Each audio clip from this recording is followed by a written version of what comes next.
financial assets. Over the years, Britain expanded its colonial and maritime influence, and the British pound sterling overtook the Dutch guilder in the market. Thus, the London Stock Exchange became the financial centre of the world. The 20th century came, and the world got into some trouble. But shortly after World War II, the Bretton Woods Agreement established the dollar as the world's primary reserve currency, and the centre of the planet moved to Wall Street. Today, we're travelling at the speed of light towards a new age, an era shaped by the consolidation of Bitcoin as the currency that will define the future of the markets. We present Roxom, a new Bitcoin-denominated market that allows trading all sorts of securities, commodities, derivatives, options, and anything you can imagine. Roxom, rock-solid markets. The future of capital markets runs on Bitcoin. Introducing Roxom, the first ever exchange where Bitcoiners can trade treasury stocks entirely in BTC. Get exposure to top Bitcoin holding companies like MicroStrategy and Metaplanet, priced in Bitcoin from the start. No fiat, no middlemen. This is what financial freedom looks like. Early access now live at Roxom.com/treasuries. Built by Bitcoiners for Bitcoiners.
Today on the Blockchain Report, Bitcoin is back around 115K, and it might be because Washington's $37 trillion debt crisis now comes with a conspiracy theory. Pay it off with stablecoins and we'll call it even. Robinhood launched its own social network where you can YOLO trades and doubles as public humiliation. Think Reddit, but every post comes with a receipt. And El Salvador is celebrating 4 years of Bitcoin adoption while quietly repealing the law that made it legal tender, because nothing says happy birthday like an IMF babysitter. All that and more right now. Let's go.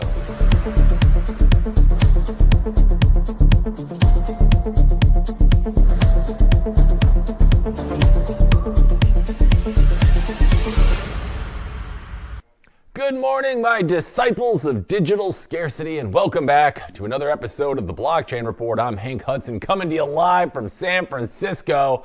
It's Friday, the day your boss preaches work-life balance while you're just refreshing Bitcoin charts between Zoom calls. Now, before we cannonball into today's stew of ETF inflows, dying meme coins, and billionaires subtweeting like middle schoolers, do your part. Tap that like button and follow RoxomTV and yours truly at Hank at RoxomTV, because if you're still taking cues from Instagram gurus, you deserve every rug pull headed your way. Sorry, guys. Now, let's hit the morning's market rundown and see who's mooning, who's melting, and who's praying Jerome Powell stays quiet today. Let's check it out.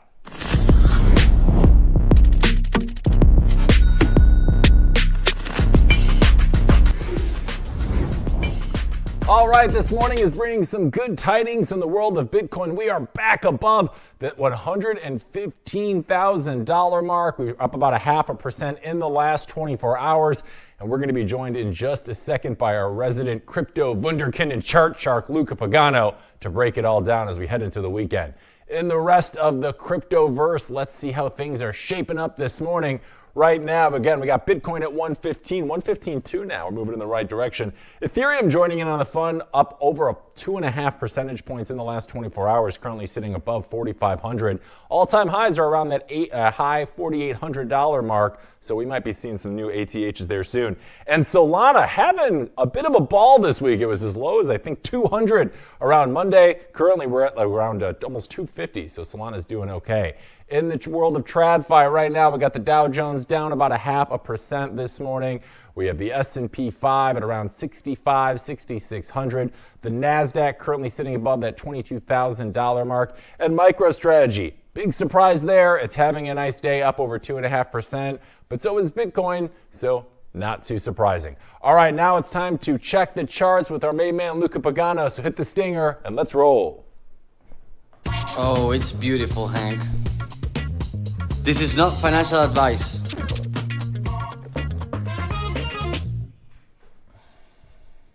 All right, welcome back. It's time to read the tea leaves with our resident chart shark, Luca. Luca, how are you this Friday? It's great to see you. Hey Hank, how's it going? It's a pleasure to be here. Oh, it is going great, Luca. We got a lot to talk about this morning. When we spoke earlier this week, you said that Bitcoin needed to finish the week. I think you said above 114K. We're at 115 right now. What are the charts telling you? Are we in store for a nice, happy weekend? What do you think? Yeah, I mean, honestly, the charts have been very good to us, Hank, because what we were eyeing last week, or better said, at the beginning of the week on Monday, it was, remember, we were fighting this whole structure, So for the folks that missed it, just as a quick recap here with you, Hank, we have this very important level, which was like mid $111,000, which was basically May's all-time high. Then we pulled back and tested this again. Then we tested this again. So this is a very important level for us, and we have all this bidding that we saw on the order books right below it. So for me, this was looking as a beautiful deviation. This we talked on Monday, but the real confirmation was closing above that level, like $112,000 more or less. So honestly, it's beautiful what happened since Monday, right? Because we have this deviation on the high range, and now we're trying to push up. Our target was mid $116,000. We almost got there, and now we're pulling a little bit back, which is pretty normal for the conditions. So I'd say we had an awesome week, Hank. I don't know about you. Yeah, no, things are looking pretty good. Now, based on what you're seeing, hearing, and reading right now, what do you account for this most recent surge as we head into the weekend? Do you think people are starting to think that maybe we might see some bigger Fed rate cuts coming up than expected? 25 basis points seems to be the word on the street, but there have been rumblings that we could even maybe see 50. You think that's starting to get priced into Bitcoin's momentum? Yeah, I mean, I think honestly the rate cuts talk, we talk a little bit on this week also on the state of the Bitcoin markets, and I think like the rate cuts are a very interesting deal right now because we're entering Q4 soon, right? So right. Basically,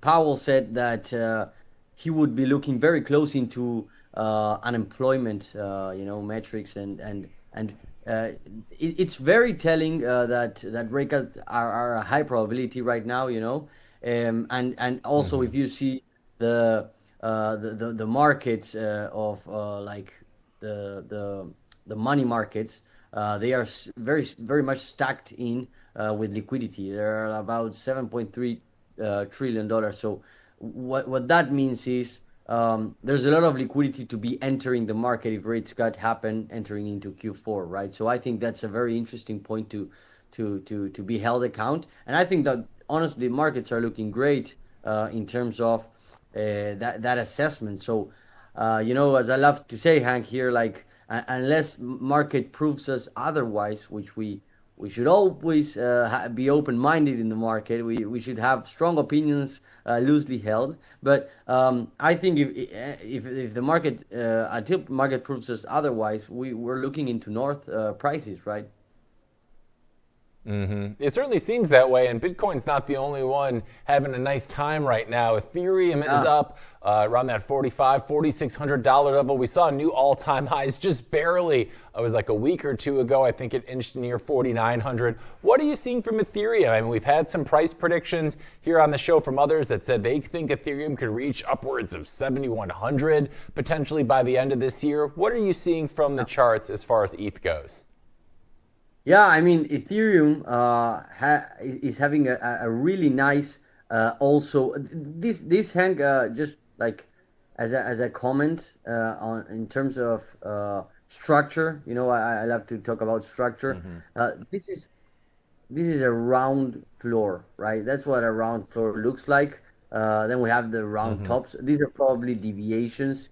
For me, Ethereum was very clean as well because we marked that bid zone, which was basically the struggle that we had on the end of August in terms of the daily candles, and we're seeing honestly a very nice chart of a round floor heading up to basically all-time highs for Ethereum. Honestly, what we should see as well, Hank, I think that is quite impressive is Solana. Because Solana has been I was gonna say amazing. Yeah. Amazing. 25% in the last month.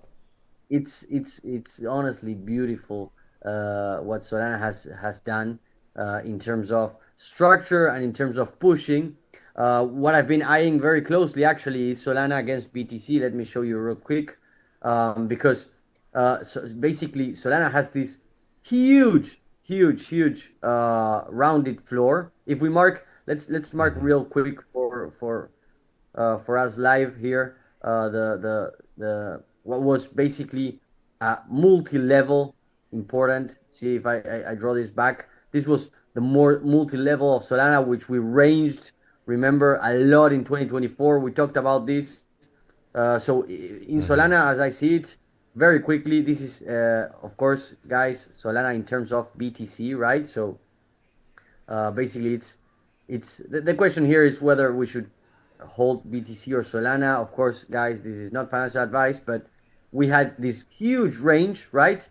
And now, as I see it, Hank, honestly, this is a big deviation out here, which is honestly beautiful to watch. And now we're entering into the range again. So I think, honestly, Solana is going to be great the following months against BTC. That's at least my view, right? Of course, not financial advice. We will be analyzing this and ongoing, but yeah. Yeah, between that and between Solana and Ethereum's upswing, I might have to dust off the old NFTs and see how those bad boys are doing, but maybe not. In terms of Bitcoin, you said Bitcoin to Solana. We're seeing Solana kind of emerge right now, some significant gains in just the last couple of weeks. What is the Bitcoin ratio looking like in terms of its dominance over the market right now? I think we fell as low as like 55, 58%. And what are those numbers telling you in terms of what's going on in the market right now? Yeah, I mean, honestly, Bitcoin dominance is one of the hottest charts right now, Hank, for me, because since we've seen this big pullback weekly, remember on the midst of July, we said, hey, I think ad season started right here in the mid of July, and then we've got this beautiful low, and now we're basically at the support, one would say, but it doesn't look very strong, to be honest. Which is a good news, of course, if you're holding what we were talking about, Ethereum, Solana. I think we might see even into the mid 50s, in terms of Bitcoin dominance. that would be, of course, amazing for some altcoins. Remember that we talked also, Hank, and I think it's a very important subject in this new Bitcoin era, let's say, as of this new cycle, especially in altcoins. Like, it's not that everything's gonna work as it should, as it was before. It's not that when it's alt season, everything is gonna win. Every altcoin is gonna win in terms of Bitcoin. For me, the market is a little bit more mature on that, and you gotta be selective with your altcoins. But nonetheless, I think altcoins have been having a pretty good run since the mid of July, right? Yeah, and it looks like altcoin summer might be running just a little bit longer if the Bitcoin's dominance chart is indicative of anything. And speaking of Bitcoin, Luca, I'm glad we have you here today because while you've been gone, we've started something the last couple of weeks, okay? Every guest we've had on our show, we've had them make a price prediction, Price is Right style for Bitcoin by the end of the year. And whoever wins it gets a Roxom Patagonia. And so if you win it, you get another one. So we want to put you on the board. Let's bring up the board here, guys. So these are all the people whom we've got our predictions for yet. So you got Joe Burnett. He's at the lower end at around 150. Then we have his high, as I think Newt Svanholm had it at 443. So I love his optimism. Based on what you've been seeing in the market this year, going up now, Q4 is coming up. We're expecting things to take off as that often happens in Q4. What is your price prediction for the end of this year so that I can give you another Roxom Patagonia? What do you think?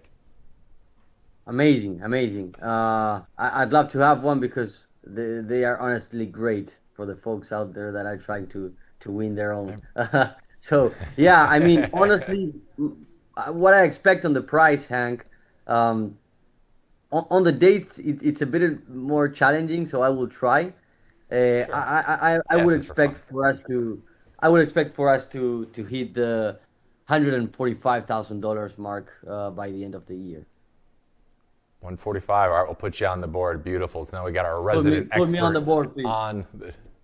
Put him on the board. Wait, all right, I'm Lucas, gonna be. Sorry, Go ahead. I'm gonna be a little bit more specific.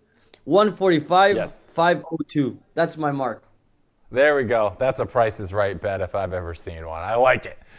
Now, before we let you go today, Luca, we're heading into the weekend. What do you feel like we need to close at today to feel a confirmation that this bullish momentum for Bitcoin will be continuing through the weekend? Do we need to stay above that 114, 115 mark? Do we need to hit a little higher? What do you think? Yeah, I mean, honestly, Hank, I think we're at a very sweet spot right now. I'll tell you first what we don't need to do, and then what we'd love to do, right? Because I think it's as important, right? What we don't need to do, honestly, I don't think we should close any day right now with this deviation in mind. We shouldn't close any day below $112,000. That's the first thing and the most important one for me. For us to sleep 8 hours as we'd love to, right? That's the first one.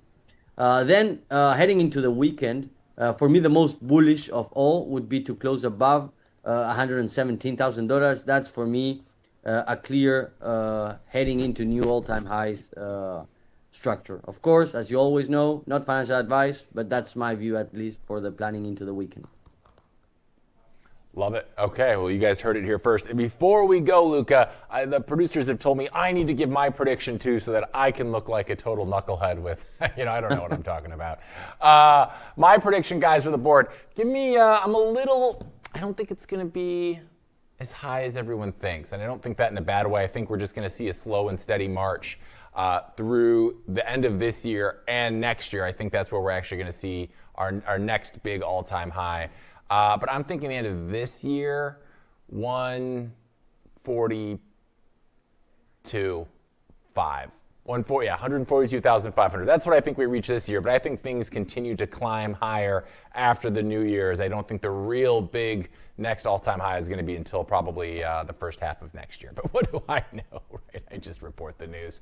All right, Luca. Now, before we let you go, for all of our audience out there that can't wait till you're on the show next time and wants more of your chart analysis now, where can I send them? Yeah, I mean, let's hope to analyze things together on lookatroxom.com. Look at Roxom, actually, not .com. Yeah, Beautiful. that would be great. Well, you guys heard it here first. Awesome. Well, Luca, always a pleasure having you on the show. Thank you so much for joining us. And we'll have you back next week. As always, buddy, enjoy your weekend. Awesome, Hank. Thank you very much as always, and see you next time. See you next time, buddy.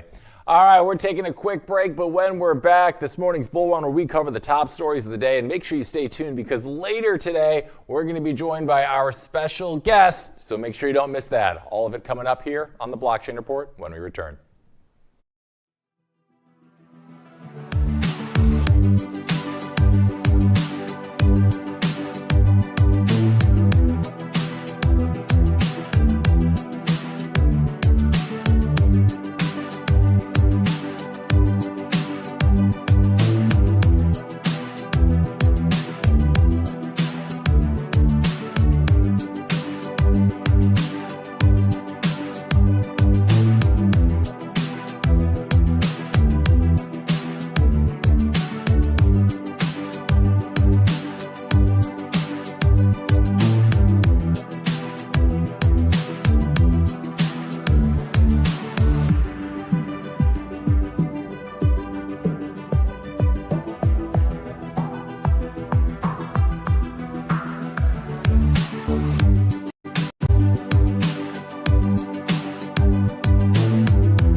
All right, welcome back to this morning's Bull Run, where we go over the top stories of the day. Let's get started.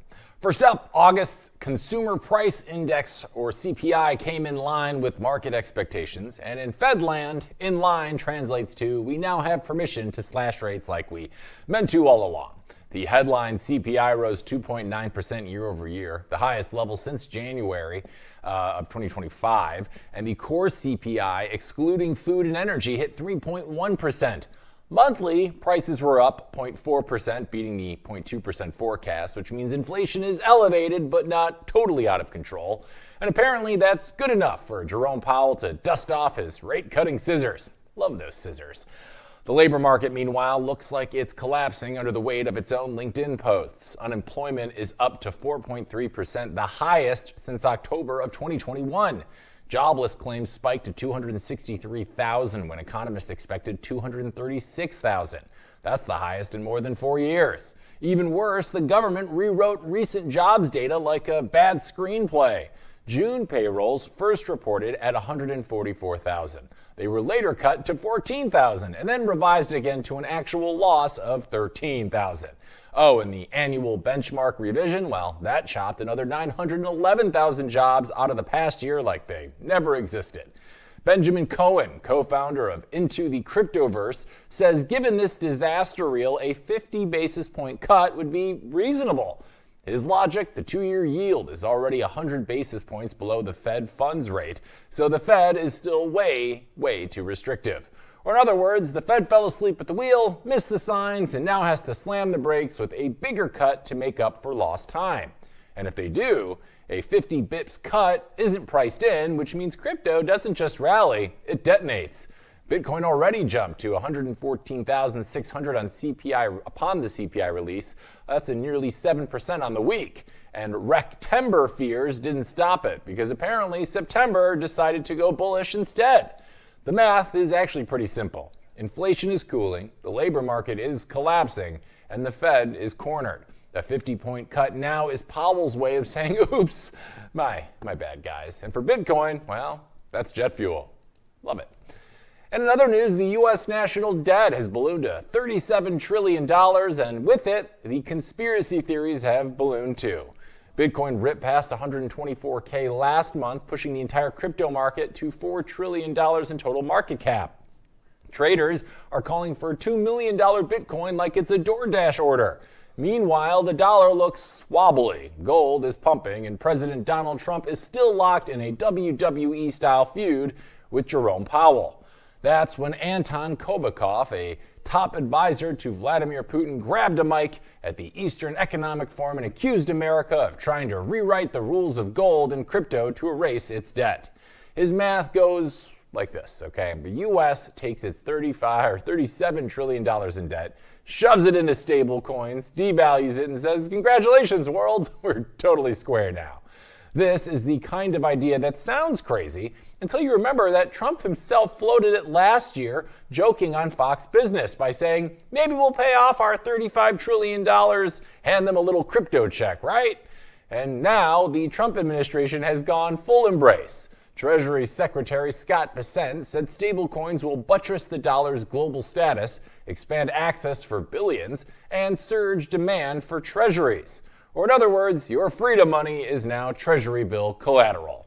At the same time, the Fed is eyeing its dusty gold stash. Officially, the U.S. gold reserves are worth about $750 billion, but they're still marked at $11 billion on the books, which is like claiming your Tesla is worth a bus pass. Conveniently, a Fed paper dropped last month on how they might revalue those gold reserves. Now, Kobakov compared it to the 1930s and the 1970s, when the U.S. solved its money problems at everyone else's expense. Only this time, he says that Washington is pushing the world into the crypto cloud, which sounds less like policy and more like something my uncle screams after 7 beards. I love the crypto cloud. And while Washington toys with Bitcoin as a debt band-aid, Russia, China, and Iran are busy trying to kill the dollar entirely. Russian companies are already using Bitcoin to duck sanctions, proving that even geopolitics runs on pump and dumps now. Bottom line here is that America owes $37 trillion, and it's out of normal options. So the plan might really be as dumb and as brilliant as handing the world a Bitcoin IOU and saying, "Reset button smashed. You're welcome." Ooh, and this is a fun one. Robinhood, you know the app, got popular during COVID, is now tired of being just your trading app. Now it wants to be Reddit, Twitter, and Venmo all at once. What could go wrong? The company unveiled Robinhood Social at its Hood Summit. It's an in-app social feed where users can post trades, commentary, and even follow avatars that mimic the trades of politicians and billionaires. CEO Vlad Tenev pitched it as proof that Robinhood is now a financial super app. But there's a catch. You can't post unless you've made a trade. So no trade, no post. The product team says this is verification, which is a polite way of saying you can't pump a stock unless you actually put your money where your memes are. Each profile also publicly shows your year-to-date return. So if you're down 40%, the whole community knows. Great. So congratulations, your bad trades are now social content for the rest of us. Reporters previewed the platform at Robinhood's Manhattan headquarters and said it looks like X mixed with Venmo, except every post is strapped to a receipt. Other features from the summit, an AI charting tool, short selling, overnight index options, and more than 40 CME futures contracts. Because nothing says financial super app quite like turning your portfolio into a casino with a chat room attached. Robinhood Social could become a megaphone for finfluencers, trading gurus, and newsletter peddlers looking to monetize their hot takes. Executives even hinted future earnings calls could be live streamed directly in the app, and big names like Nvidia might have results broadcasted there too. Avatars already exist to mimic the trades of tech billionaires and politicians, which means you can literally copy your favorite senator's trades without waiting for a disclosure filing. Now, why does this app matter, you ask? Well, because meme stops like GameStop once exploded on Reddit, a platform where nobody had to prove they owned a share. Imagine what happens when that same energy gets strapped to verified trades, AI tools, and a community feed. Robinhood isn't just enabling trades anymore, they're enabling content. Your wins, your losses, your YOLOs, all live, all public, and all monetizable. The Wall Street has Bloomberg terminals, and the retail crowd will soon have a meme terminal. Can't wait, sounds really great. And the Winklevi twins have finally taken Gemini public, pricing their IPO at $28 a share and valuing the exchange at $3.3 billion. You see, earlier this week, the company raised its proposed range from $17 to $19 up to $24 to $26, and demand was strong enough that they priced it even higher, selling 15.2 million shares and capping the raise at $425 million. Gemini stock will trade on the NASDAQ under the ticker GEMI. Up to 30% of shares are being reserved for retail investors through Robinhood, SoFi, Webull, and other apps. So yeah, you can buy Gemini shares from the same app you used to YOLO Dogecoin in 2021. The IPO comes with a 30-day underwriter option for more shares, with Goldman Sachs, Citigroup, and Morgan Stanley leading the charge. Because no crypto IPO is complete without the blessing of Wall Street's most boring bankers.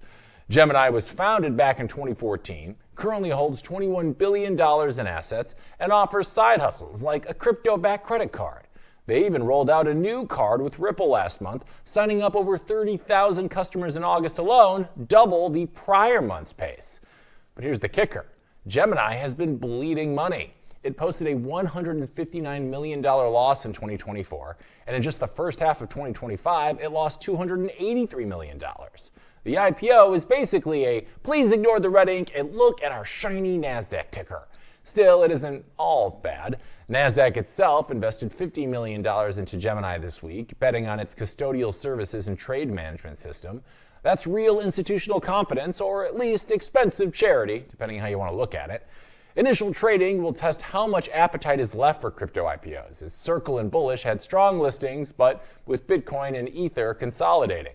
It's unclear how long the IPO party can actually last. So Gemini is now officially public, the Winklevi got their big listing, and the market now gets to decide whether Gemmy is the next Coinbase or the next cautionary tale. And the evil empire, BlackRock, has already made it rain with their spot Bitcoin ETF, and now they want to tokenize everything. Yeah, the world's largest asset manager, the same crew that turned boring index funds into trillion-dollar monsters, is now working on how to slap ETFs onto the blockchain. Stocks? Tokenized. Bonds? Tokenized. Your sanity after hearing Larry Fink say every asset will be tokenized?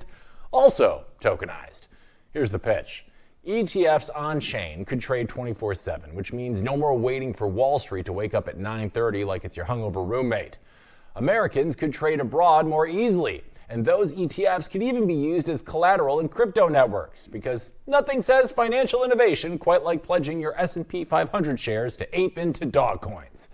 This isn't out of just nowhere either. Last year, BlackRock launched Butyl, a tokenized money market fund that ballooned past $2 billion. It's now the belle of the ball on crypto platforms. And you pair that with the historic launch of their spot Bitcoin ETF, one of the most popular funds in ETF history, and you can see why they're feeling a little bold right now. Larry Fink, meanwhile, is out here preaching the gospel of tokenization like it's his TED Talk opener. He said every financial asset can and will be tokenized. He even reminded investors again in his 2025 annual letter, because Larry never misses a chance to tell you the future looks like an Excel sheet glued to Ethereum. And they're not alone. Franklin Templeton is dabbling. Kraken and Robinhood are already selling tokenized stocks overseas. NASDAQ even asked regulators if it can list tokenized shares directly, which feels like Grandpa trying to join TikTok. I don't love it. But let's pump the brakes here for a second. ETFs today settle through Wall Street's clunky clearinghouses. Tokens settle instantly. Reconciling those two systems is like trying to sync your iPhone with a fax machine. Still, the climate is shifting. Under Trump, regulators are basically saying, go ahead, play with your blockchain Legos, just please don't blow up the sandbox. Right now, the tokenized asset market is only about $28 billion, which is pocket change compared to the multi-trillion-dollar ETF industry. But BlackRock is sticking its flag here signals where this is all actually going. So what's the bottom line, right? Well, BlackRock's not just dabbling anymore. They're betting the whole future of ETFs on-chain. And if Larry Fink gets his way, the next time you buy into the S&P 500, it'll settle faster than your Starbucks app. Can't wait. And Vivek Ramaswamy, He's back in the news, and he didn't make it to the White House last time, but he's still trying to run the Treasury, literally. Shareholders of asset entities just approved a reverse merger with his firm Strive Enterprises, creating what they call a leading public Bitcoin treasury company. Translation, a company whose whole point is to hoard Bitcoin and hopefully outperform Bitcoin by being even more Bitcoin. Now, the combined entity keeps the NASDAQ ticker ASST. Yes, the ticker is AST, which might be the most honest branding Wall Street has ever produced. Matt Cole takes the CEO spot and chairman seat, while Asset Entities Arshia Sarkani becomes chief marketing officer and board member. Because when you're building a Bitcoin treasury strategy, you definitely need a TikTok guy in the room.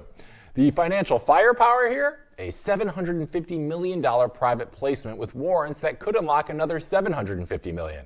That's $1.5 billion locked and loaded, ready to be pointed at the Bitcoin market like a bazooka.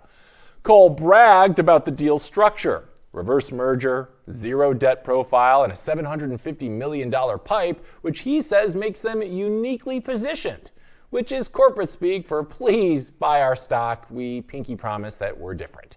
The strategy is actually pretty clear. Strive wants to outperform Bitcoin through leveraged beta and alpha generating approaches, which basically means take Bitcoin, put it on leverage, and pray it doesn't collapse. Strive itself was co-founded by Ramaswamy in 2022 as a financial services firm. He now reportedly is gearing up to run for Ohio governor in 2026 because if you can't run the country, you might as well run Ohio, I guess. The merger put Strive into the ring with other corporate Bitcoin treasuries that have been hogging the spotlight like MicroStrategy. And hey, buddy. Asset Entities previously made its money from social media marketing across Discord, TikTok, and other platforms. Strive Asset Management has managed more than $2 billion in assets since launching its first ETF in August of 2022. Once the NASDAQ clears the listing application, the new company plans to step onto the stage as a billion-dollar Bitcoin whale in training. For Bitcoin, this is pretty simple. Another corporate sponge is ready to soak up supply, and every billion that gets locked away in treasuries is one more reason why Bitcoin keeps marching higher. All right, we're taking a break. When we're back, we got more news coming at you, and our special guest, Avi Mash, will be coming up to join us in just a bit, so stay tuned. All that coming up on the Blockchain Report when we return. Security matters. Zappo Bank. The only way to bank your Bitcoin. Apply now at zappobank.com. So, tell us about your furry friend here. What's his name? Oh, this? This is Bitcoin. Bitcoin. It's not just a cat, he's family. Quite a name, and I must say, looks quite pampered. Oh, absolutely. Bitcoin deserves nothing but the best. He's my little prince. But with such a valuable pet, aren't you afraid of losing him? Losing Bitcoin? No, it never happened before, so it's not something I worry about. Excuse me for a moment. Bitcoin, stay here, right?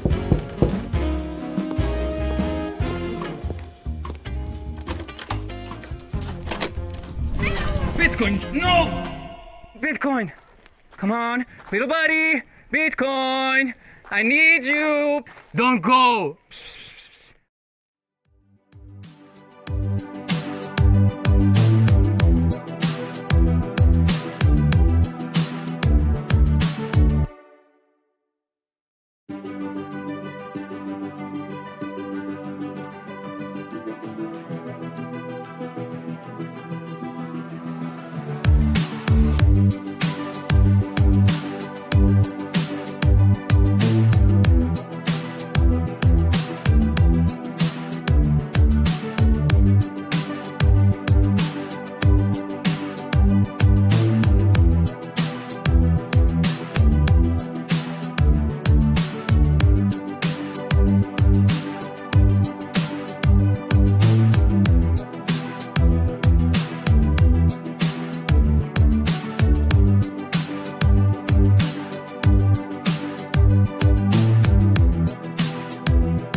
right, welcome back. It's time for a little blockchain without borders. And today, our first visit, we're going to El Salvador and seeing what they're up to. Because right now, their Bitcoin office just threw itself a birthday party. Aww.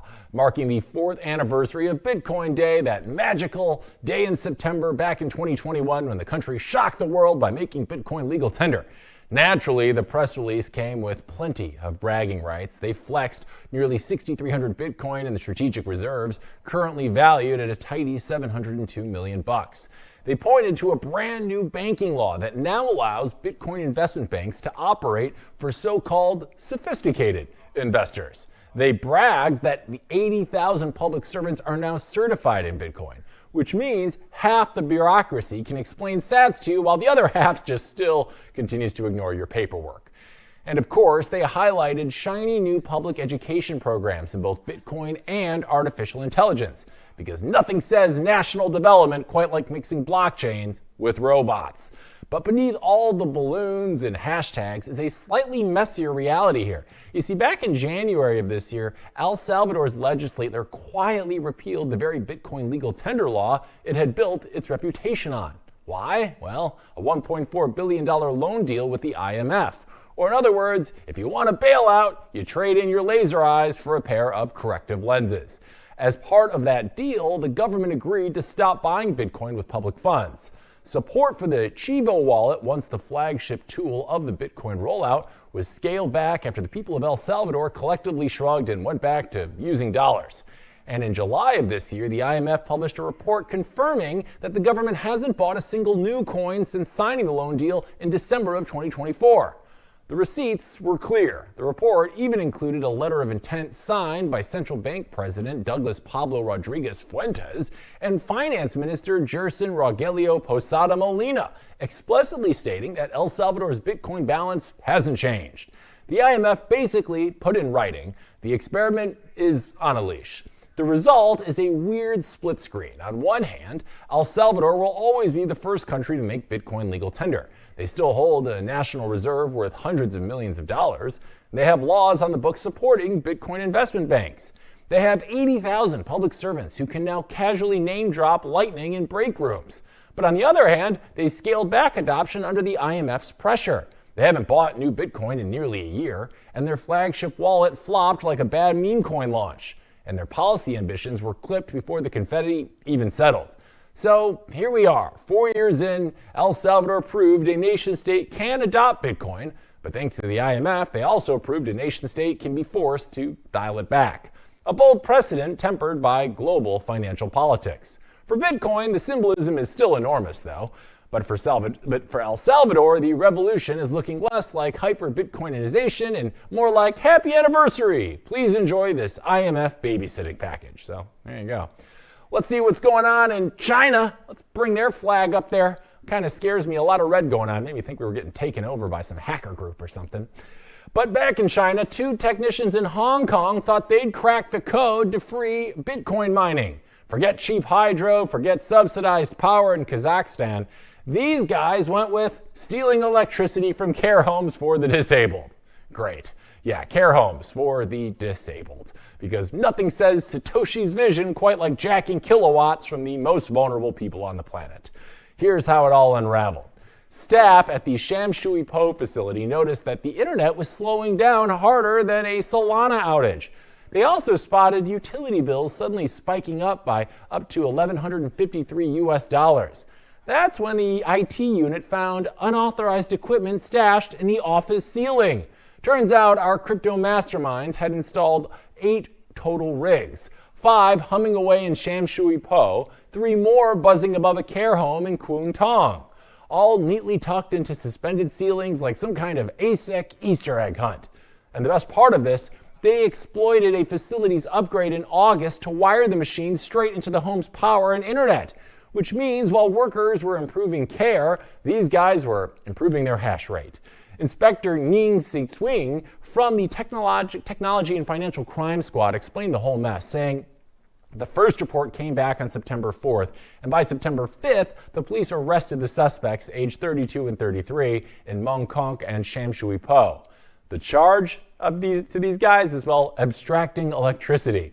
That's the official name under Hong Kong's theft ordinance. The maximum penalty? 5 years in prison. Minimum penalty? A lifetime of being clowned in crypto headlines. Authorities stressed that this wasn't a big syndicate, just two rogue techs with a very flawed business plan. And Inspector Nying had some advice to them. During the renovations, keep an eye out for unauthorized gear and check your utility bills. Monitor your network because apparently your ceiling could be moonlighting as a Bitcoin mine. So let's recap here, shall we? 2 guys, 8 rigs, bills over $1,000, and a mining operation so shady it literally lived in the dark above care homes. Bitcoin's digital gold, but these clowns treated it like stolen copper wiring. Don't like it. All right, we're taking a break. When we're back, more blockchain report, including our big special guest coming up here in the next few minutes, so stay tuned. We'll be back after this.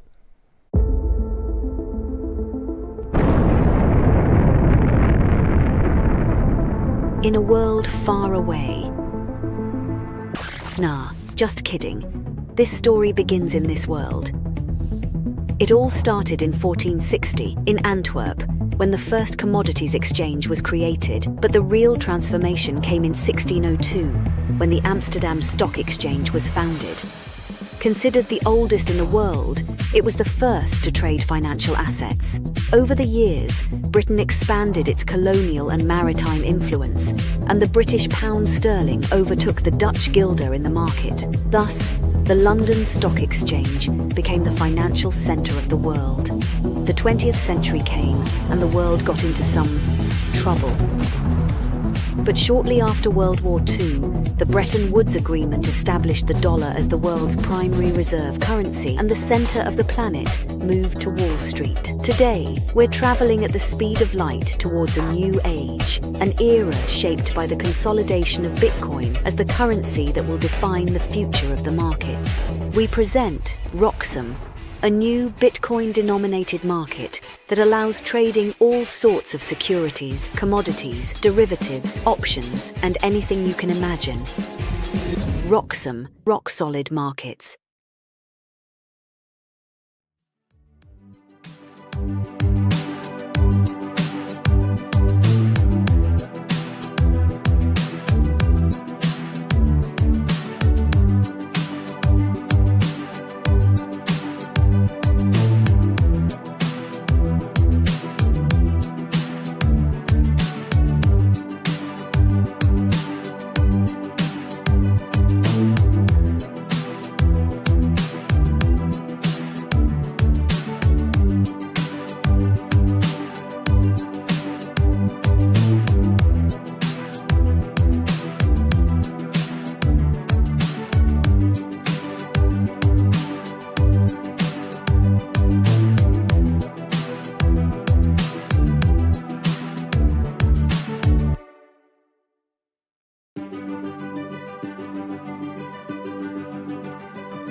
All right, gang. Well, New Yorkers were stopped. There we go.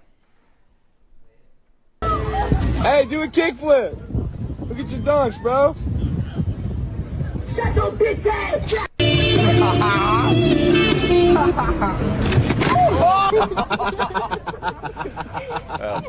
Daddy, that's fucking crazy.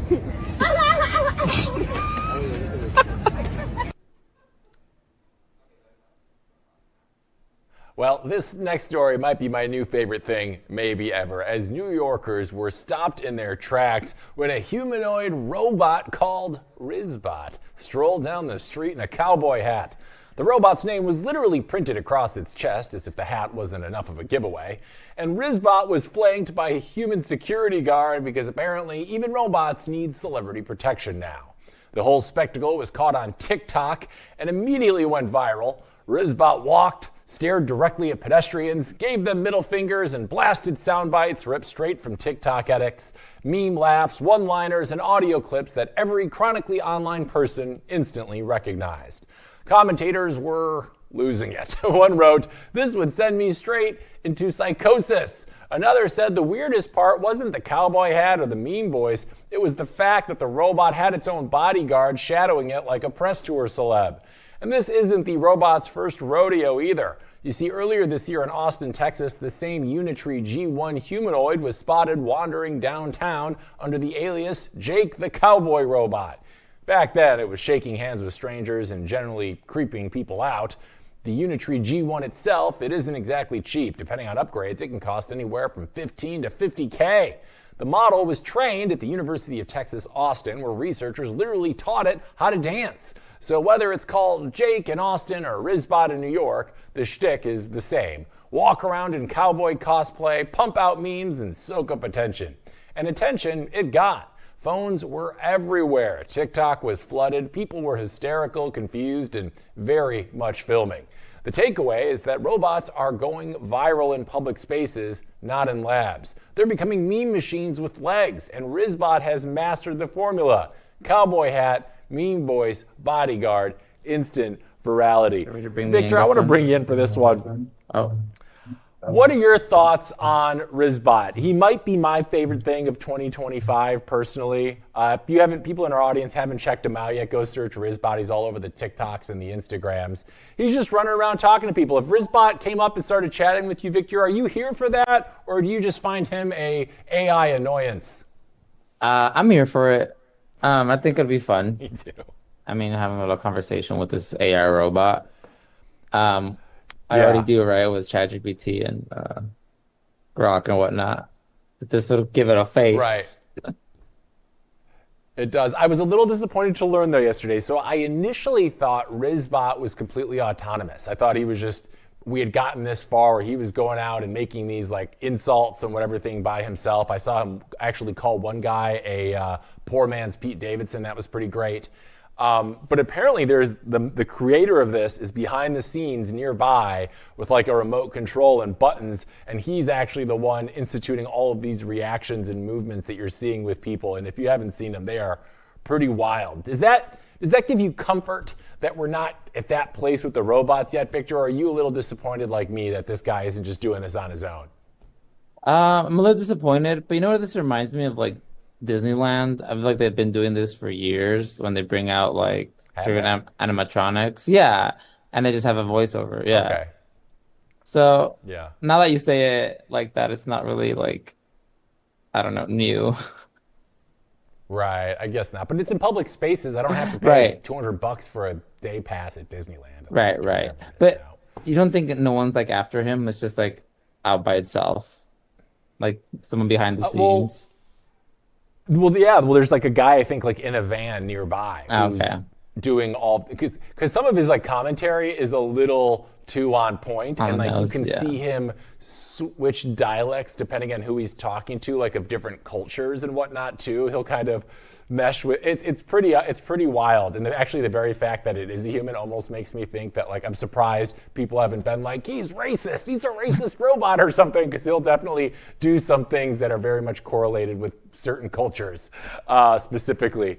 But I mean, it's all in good fun. I'm all for it, and he ties in memes and stuff too. So I'm hoping we get get one in San Francisco. I'm bummed we haven't seen one yet. Yeah. I mean, I don't know if there's any here. But have you seen the one where like they almost run him over? Or if they actually hit him? I forget there's a video where they actually, I forget if the car actually hit him or it's like near hitting him. Oh. So I'm just like, I'm thinking about that. That's where my mind goes. I'm just like, oh, I mean, people get run over all the time. So what happens when you run over a robot? Yeah. If anything, I think this kind of warms us up to the idea a little bit of like robots wandering around amongst us. And everybody I've seen seems to love this guy. So maybe he's what the world needs right now in this time of very uncertain, politically charged times. I think A robot. Rizbot's Just going to be the don't one give- that brings us all together. Don't give him any weapons. Yeah, no weapons. Rizbot for president, 2028. He's got I'm writing him in on the ballot. He's what the world needs right now. He's bringing us all together. So, Right. you know, AI doing some good in the world. Okay. All right, we should probably take a break. Yep. Yeah. All right, we're going to take a break. But when we come back, we got our special guest of the day who's going to talk shop. So stay tuned. Coming right back on the Blockchain Report with more after this break. It runs on Bitcoin. Introducing Roxom, the first ever exchange where Bitcoiners can trade treasury stocks entirely in BTC. Get exposure to top Bitcoin holding companies like MicroStrategy and Metaplanet, priced in Bitcoin from the start. No fiat, no middlemen. This is what financial freedom looks like. Early access now live at roxom.com/treasuries. Built by Bitcoiners for Bitcoiners.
Security matters. Zappo Bank. The only way to bank your Bitcoin. Apply now at zappobank.com. So, tell us about your furry friend here. What's his name? Oh, this? This is Bitcoin. Bitcoin. It's not just a cat, he's family. Quite a name, and I must say, looks quite pampered. Oh, absolutely. Bitcoin deserves nothing but the best. He's my little prince. But with such a valuable pet, aren't you afraid of losing him? Losing Bitcoin? No, it never happened before, so it's not something I worry about. Excuse me for a moment. Bitcoin, stay here, right?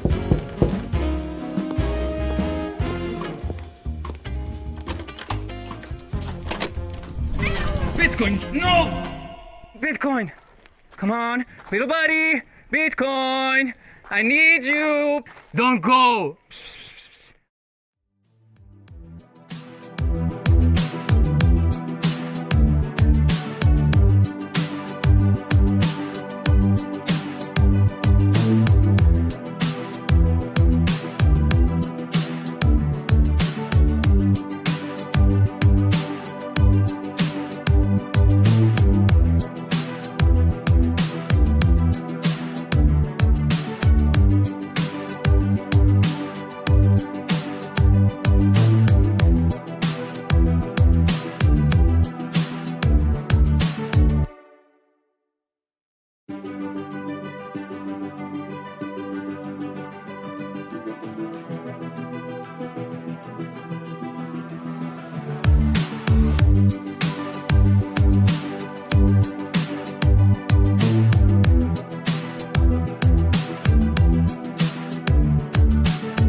All right, and we're back. It's time for today's deep dive. Now, from SaaS sales powerhouse to Bitcoin builder, today's guest has closed Fortune 500 deals, launched startups, and helped bridge the gap between TradFi and the Bitcoin future. He's the co-founder of a platform bringing transparency to Bitcoin finance and the voice behind one of the sharpest news shows in the space. Let's give a big blockchain report welcome to Avi Mash, everybody. Welcome to the show. We are super pumped to have you, and so is our studio audience. How are you this morning?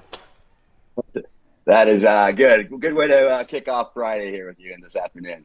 So I don't know if I'm super delayed here. It looks like my video's a little funky here. That's okay. We can hear you just fine, and that's what matters, especially as we jump into things this morning, Avi.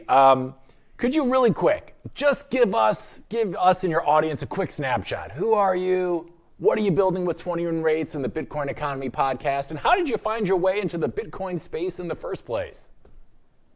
Yeah, great question. And I think it's interesting. You mentioned software sales. That was kind of my career for about 14 years, dealing with a lot of Fortune 100, Fortune 500 companies, dealing with lots of different, marketing managers, CMO, dealing with a lot of different departments. And I kind of just got to a point where I was like, I'm burnt out. I fell in love with Bitcoin in 2017, was in Lisbon. I'm trying to remember exactly where I bought first, but Lisbon, had a bunch of friends. They were selling a ton of things on Amazon, trinkets and whatnot, but making millions of dollars, some of my smartest friends. And they introduced me to Bitcoin. As with everyone, I thought it was Pokemon cards. I didn't really fully understand it, and candidly didn't take the time to for a few months. And then it started going up, and I was like, this is one of those things you have to pay attention to.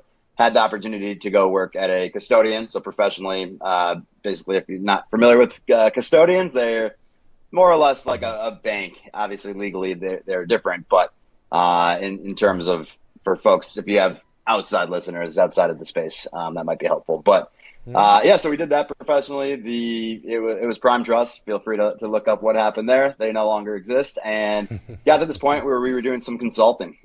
We started with Block Fuel, so we pivoted actually now a few times from Block Fuel, which was our consulting brand. Recently, we launched the Bitcoin Economy, so we've gone 100% focused in on Bitcoin.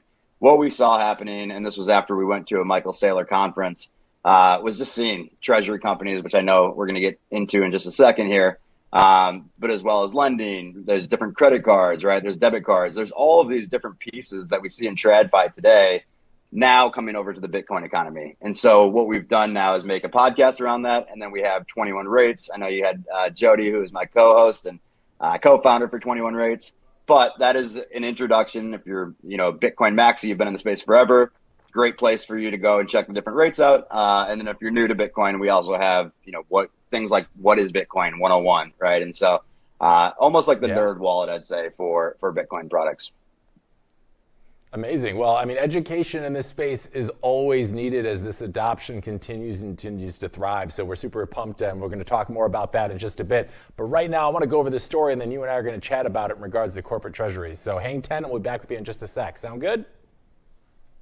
Let's do it.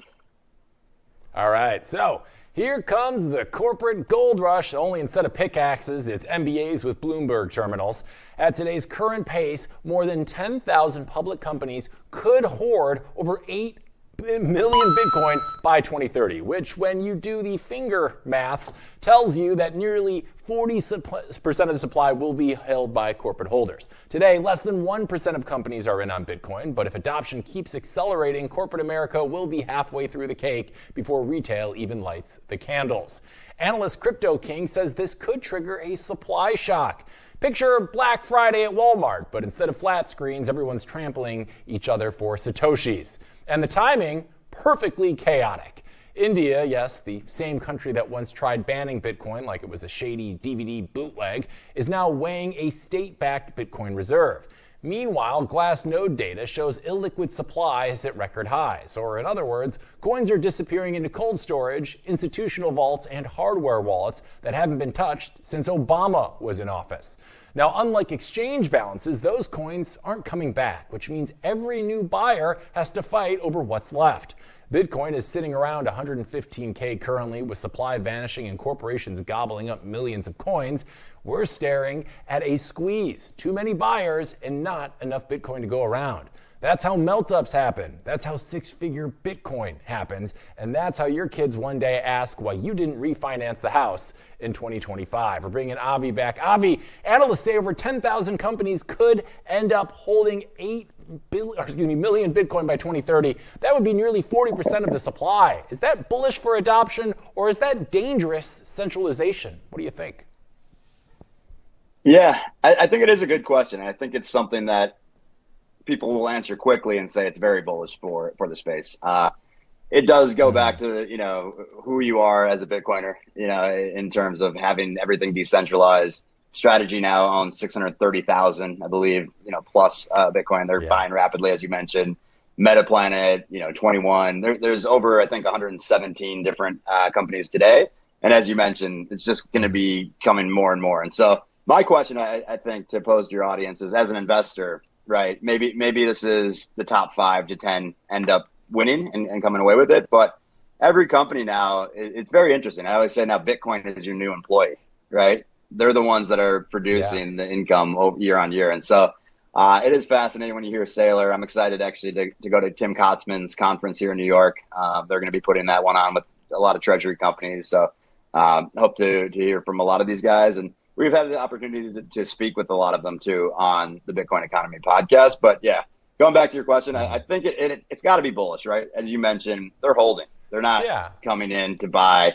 The second they sell and show weakness, investors aren't going to like that either, right? And so they're incentivized to hold. It's more of a capital play at this point, I think. And Saylor seems to be very good at raising money.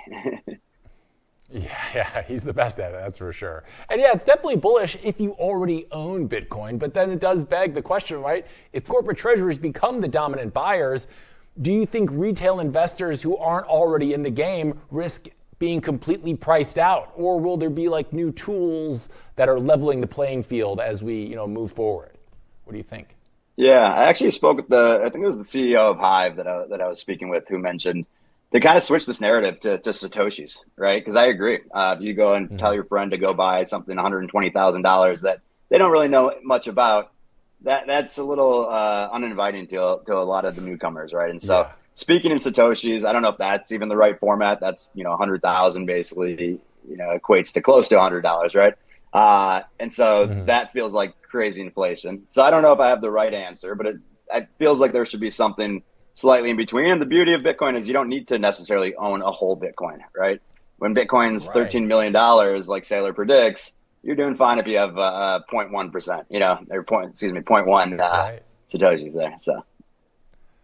Yeah, and as somebody who also is on the education side of things, like, what do you think we need to do to show people that aren't already having skin in the game? Like, listen, you don't need to own a whole Bitcoin, because people hear, oh, Bitcoin's at nearly 120, I can't afford it now.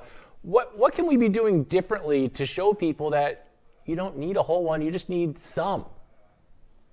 Yeah, I mean, I think you can't afford not to, at this point. If you look around and see the inflation, the past few years, it's absolutely crazy to think. And one thing Saylor mentioned when he went to the Microsoft meeting, had 3 minutes he was given, right?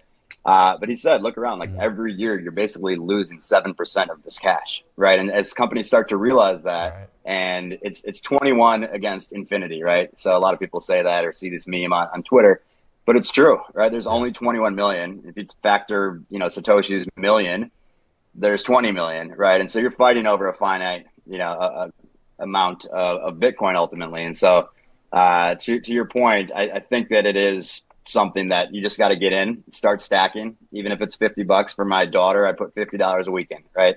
And over time, it's continuing to add up. So I just dollar cost average. That's what I tell my friends to do. It's an easy way to get involved, and don't think you need to get the full Bitcoin right out the gates. So. Yeah, no, absolutely. I think DCAing, it's always a good play. It does kind of feel like right now we're at like the Hunger Games Bitcoin. There's a bunch of Bitcoin in the middle, only 21 million of them, and everybody who's in the know is fighting to get their piece of it. And for you, as someone who's worked closely with startups and institutions, have you noticed that CFOs generally are starting to warm up to the idea of Bitcoin treasuries, or is it still kind of a tiny niche right now here in 2025? Yeah, I think it depends where you are at as a company. Like, I hate to keep quoting Saylor, but He goes, Microsoft doesn't need Bitcoin necessarily. They're a booming company. They're doing very well. Yes, they are losing 7%, but they'll be fine, without that. And so I think it's these companies that are what Eric Semler called like zombie companies. That was a really great speech by him, but it was talking about these companies that are just they're not exciting, right? They're not in the Magnificent Seven. They're kind of just sitting there, and it's not very sexy, especially with this huge transfer of wealth. We're about to see it's like 30 to 60 trillion dollars is going to be coming by 2045. I was looking up. So that's a lot of money. Yeah. Our generation is more crypto curious, right? They're going to be buying Bitcoin with that. And the beauty in what we've seen now with ETFs, I'd say, as well as now these treasury companies, as you're talking about, it allows me to now go in my 401k or IRA. And if it's self-directed, I can then now participate with money that I didn't think I had in cash wise, right? So it doesn't necessarily need to just be directly through Bitcoin. There's other proxies now in which people can get involved with the click of a button, through their brokerage. So it's super exciting. I think it's never been easier to buy Bitcoin. And if, I had a tweet, I think a couple of weeks ago, but I bought a Bitcoin at 120, right? And I was telling my wife, I felt more comfortable buying at 120 than I did at 2,400 when I first bought, right?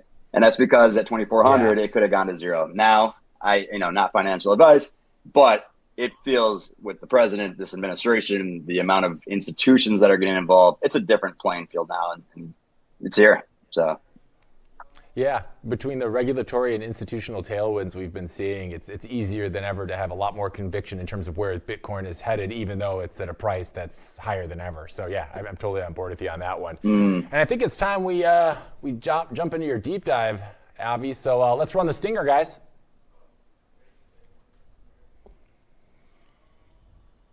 Today, running this. Not waiting for a video here? Deep dive. They're getting to it. Yeah, they're gonna play. There it is. Okay, it's Friday. Haven't had much sleep this week myself. No. All right. So, Avi, I want to talk a little bit more about your background. You briefly went into it earlier, and the first thing I want to start with is you mentioned that your friends, when you were in Lisbon, I believe you said, right? You were in Lisbon. Yeah, Portugal. Best city. Love it. Yeah, I love Lisbon. It's like it's San Francisco, but like even more beautiful. You said your friends initially tried to get you into Bitcoin. And I always you always talk about people's orange pill moments. Like, what were they telling you about it? And then you said you were ignoring it for a few weeks or months until you finally kind of did the research and got in. What was it eventually that convinced you that Bitcoin is the way, the truth, and the light going forward into the future?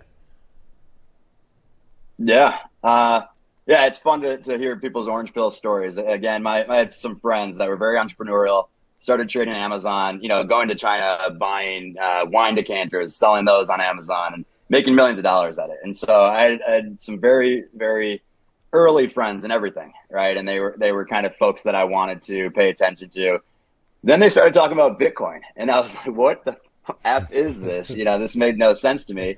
And it's funny looking back. It sounds like hocus pocus. It sounds like it's some like made up money, right? But then once you start digging into it, and I was still, I was 22 or 23 at the time, so I was a little young to start figuring this out. But I didn't really understand the full, when the Fed prints money just constantly. And I think that it was the breaking point for me when I just realized that every single year they print money, even with gold, it's 2% a year. That if you had 100% of the gold today, 50 years from now, you'd have half, right? And so that was alarming to me. And that moment, I think, of just really realizing that this is finite and it's pristine capital. It is a belief system, right? At the end of the day, I think, but so is money. And once I realized that, it started to click that if enough people believe in something, it's true, at a certain point. Yeah. No, absolutely. And as someone who, so you eventually, kind of orange pilled yourself. You did the research after having your friends say, hey, this is something you'd be paying attention to. But then you had the pleasure of eventually trying to orange pill other people. So it kind of begs the question for me, as someone who's closed deals with Estee Lauder, Airbnb, GoPro, what's the tougher sell? Makeup execs, travel CEOs, or convincing TradFi that they really should be understanding Bitcoin? First of all, I mean, good research there. You've done your background. But I would definitely say orange pilling's easier. You don't have to deal with all the micromanagers, the budgets, the timeline. There's so much that goes into like an enterprise sale. dealing with procurement and legal for 6 months a year. So orange pilling, it kind of, you just look around now. I mean, you can point out so many different news articles, and it's one of those things too, people need to find for themselves, and it sounds cliche, but you can only force feed someone, for so long. Eventually you become annoying, and then they want to become, against it. Right. And I think it's one of those things where you showcase enough times, and the price going up, the news articles are helping, to validate seeing all these big banks and institutions. So it's becoming actually easier and easier. And especially as I was talking about with the ETFs and the treasury companies, you can now start to learn about it, right? If you, buy a few shares of one of these treasury companies, that's a bridge to start coming over to, I think that's going to be the next million people that come over are software sales folks, young professionals, TradFi, that's starting to see a better form of instrument, Yeah, I mean, as we're seeing inflation continue to rise in this country, people are looking for alternative options. And now there's all of these new ways you can get exposure to Bitcoin without actually having to deal with cold storage, with ETFs, the treasury companies. So it's definitely becoming an easier arena, I think, to get people on board, especially when the price is where it is now. So yeah, that makes a lot of sense. And yeah, I mean, you hear some of these stories. Yeah. I mean, we're a long way from meeting someone in a back alley with a bag, with the seed phrase on it, right? And so it's never been easier to get involved with Bitcoin. I think there's a lot of great content creators out there. Definitely check out our podcast. You guys run a great one. I love jumping on others and just kind of getting in front of people's audiences, because you don't know what that moment will be for someone, and it's going to click eventually for everyone. But the biggest thing for me is 21 versus infinity. 21 million. Right. No, absolutely. And I'm glad you brought up 21, because I want to talk a little bit about your endeavor, 21rates.com. Tell us a little bit about that. How did that start? What was the impetus for it? What are you hoping to achieve? And why should people care? Yeah. I mean, a lot of it is encapsulated in what we've been talking about. It's this growing Bitcoin economy, right? And it was something that as a Bitcoiner myself, I would go to these lending sites to check them out. And on every single lending site, they'll tell you that they're the best, right? And then you go to different custodians, they'll tell you that they're the best. And in other industries, there are these third-party, aggregator sites that come off, have no affiliation with other companies, right? And so truthfully, being transparent as Bitcoiners, that's one thing we want to always maintain, is you can't pay to put yourself higher on a list necessarily. It's going to be honest and rates and reviews. But it's going to be as there's more and more products. Like there's life insurance now with Meanwhile. There's tons of different lending companies, right? There's different credit card companies. Gemini just went public today. They have a great credit card, right? And so there's a lot of different places that each individual is coming from a different place, a different financial background, different risks and things. And so we want to be able to break it down and have one kind of central hub for Bitcoiners to go to if they're looking for financial products, to read about them and review and have an opportunity to make the best decision for them. That's great. Yeah, I mean, more and more products are getting developed, in the Bitcoin ecosystem every day, and we need a place to go so that we're not just reading "we're the best" at everybody's individual websites, like exactly. You said. So that makes a good point. Is it Trust Wallet kind of does that for other products, right? I think online, is that ringing a bell? There's a few that we've seen pop up. So like one of our peers, is bitcointreasuries.net. They do a phenomenal job for showcasing all the different treasury companies, right? There's another company out there that does just rates, right? We wanted to kind of be, for all financial products, just to have everything. And so that's awesome. We're slowly building it out. Bitcoin Treasuries does a great job, better than we do, honestly, for the treasury part of it. But if you're looking for kind of everything in one central hub, I think 21 Rates, the goal there is to, bring on the next million, Bitcoiners, the Bitcoiners that are here. How do you put your Bitcoin to work, right? And so I'm excited as a consumer, for it. Obviously I'm one of the co-founders, but it's very fun at this point in my career to do something that I'm passionate about. It makes sense, and it's something that I want as a Bitcoiner. And so I'm building something for myself, and I think other Bitcoiners will hopefully benefit as well. Yeah, those are always the best products, right? When you solve a problem that you yourself have. And then, of course, there's probably millions of other people, if not more, that have that same problem. So you guys are really building something that's going to be very needed now and in the future. And like you said, you guys kind of cover everything. I mean, you're tracking Bitcoin lenders, custodians, ETFs.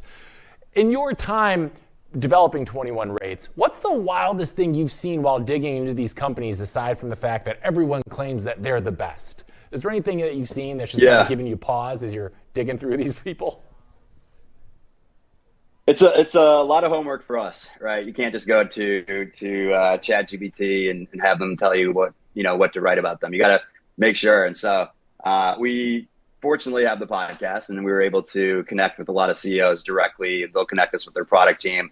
So we're able to go through a lot of the actual paperwork. So that is a kind of nice advantage that we had to start. And then just building it out. I think the most interesting thing is, and wasn't the initial intention, but bank rate, it's very similar to bank rate, where their motto is like, when banks compete, the consumer wins. So, I think we're going to find out, sites like 21 Rates are going to help, some of these companies make it easier for the consumer, get you better rates for the consumer. And I think, we don't want everyone to race to the bottom, but when all these lenders compete, or the credit cards compete, and you're able to see the reviews and real consumers, like, these products are going to they're going to be forced to get better. And so that's something I'm really excited about too, is, the trickle down effect from building out 21 Rates is hopefully the whole ecosystem just continues to improve. Yeah, no, absolutely. And we got it up here on the show right now, so you guys can take a look at that 21 Rates. So do you just sign up for the website? Do you need to create a profile? Like, how does that process work if I wanted to sign up with your guys' program? Yeah, no, great question. So we do have a sign up. We're going to be building out a dashboard that's going to just get, better and better over time. Right now you can save, your favorite custodians, favorite credit cards, your treasury company. The ideal state here over time will be that you have a dashboard. You don't need to log into Coinbase, to Gemini, to your brokerage account. You'll have kind of one dashboard. So that is not here today, but that is going to be something that over time will be coming. And then, I think the Learning Center is great. We have different podcasts. So we have our connection. We're moving the Bitcoin Economy podcast under the 21 Rates brand, right? So in the top right corner, you can see the podcast and come and we're having some other podcast friends of ours join the party as well. So as you can see, we just interviewed like Jeff Walton, from Strive Asset Management. We brought on, American Bitcoin, HUD 8 CEO as well. So it's really a cool time to be alive. It sometimes feels surreal. I was talking with my friends last night, and it just feels surreal that I'm, talking to these CEOs every day now, and no one knows them maybe today, but, in a couple of years from now, I think 25% of the Fortune 500 could easily be Bitcoin treasury companies. Yeah, definitely some rarefied air you get to be in, and interviewing these CEOs that I think are going to have a really big place in the future of finance. So that's very exciting. And you also brought up your Bitcoin Economy podcast, which I would love to talk about. And for those that might not already be subscribed to it, give me, what's the pitch? Why do we need one more Bitcoin podcast? What makes your guys different? I want to know. Yeah, and a lot of thought went into that. We were block fuel again, and we kind of were doing DeFi, DePIN, things that like surface level were very interesting to me, but I wasn't invested in it, financially or mentally. And so what I started to realize was, hey, Bitcoin's no longer this price that just goes up or down, right? There, as we've been talking about the whole time here, there's a whole ecosystem being built. And so we want to be able to say, like, hey, what does your company actually do in the space? There was too many times I was talking to companies, kind of internally rolling my eyes at times, where I was just so confused as to who their users actually were, right? Or what the actual brand is. And you see it year on year that Bitcoin, compared to any altcoin or any other companies that are out there, just remains king over year. And so, that's what we're talking about. We're talking with companies about like what they're actually building in the space. Different, if they're treasury companies, we're talking about different products that they're going to be releasing. And so it really is, if you're an investor, we're not there to give financial advice, but hearing from the CEOs directly of these companies that you can buy publicly, you're going to gain some alpha. I think you're going to have a fun time. Me and Jody like to joke around. Sean's our third co-host as well that comes on. And so we'll be introducing some guests too, coming up that will be kind of friends of the pod that come on. But yeah, if you're looking for just understanding what Bitcoin does in the space beyond just, price going up or down, we'll be talking to companies that are leveraging Bitcoin as that base layer. And so, yeah, we're super excited about it. If you haven't followed us, I will mention we are now at 21 Rates HQ. And I think that's going to be our final. Okay. We've moved from Block Fuel to now at 21 Rates HQ. That will be the home for the podcast and for the website. So on Twitter. Nice. And who's your guys? On Twitter. On Twitter. Perfect. Thank you. 21 Savage is a great rapper, though. Yeah, 21 Savage is good, too. Who's your target listener, then? Is it those hardcore plebes that are looking to learn more? Is it Wall Street suits? Is it just kind of curious people trying to figure out if Bitcoin is still magic internet money? Or who are you guys targeting specifically, or is it kind of something for everybody? Yeah, I mean, I don't want to just say, cliche. It's for everyone. I think it is, though, for lack of better words, I think it is a place that we've had, hedge funds tell us that their interns listen to our podcast. We certainly talk with a lot of the treasury companies. They'll listen. And a lot of the times it's the guests that we bring on. People are really interested in hearing. So I think overall, though, again, going back to this new wave, I think that's coming back into the place that these are young investors, people that are either inheriting a lot of money, they've been working now, they're 20s and 30s, young professionals that are curious now and have been, lost, I guess, through all this inflation, and people just are looking. We're living in this like crazy world. Like we saw what happened, unfortunately with Charlie Kirk this week, and it just feels like this world's in chaos, right?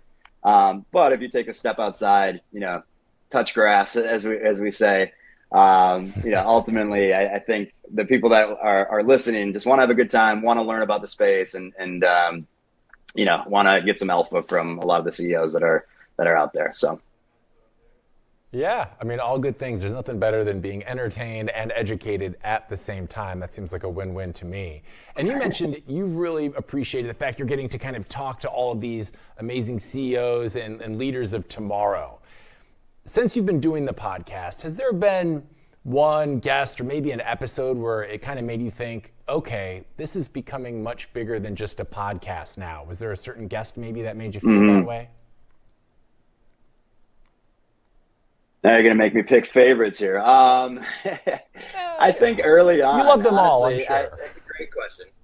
Yeah, no, it is a great question. I think the one that still blows me away was the second one we did with Carol House. She used to work for the Biden administration, and this was back when we did touch on everything. So probably not the best promotion for the Bitcoin economy, but this was on Block Fuel with Carol House. She used to work, leading the CBDCs for the Biden administration, and she worked in nuclear energy.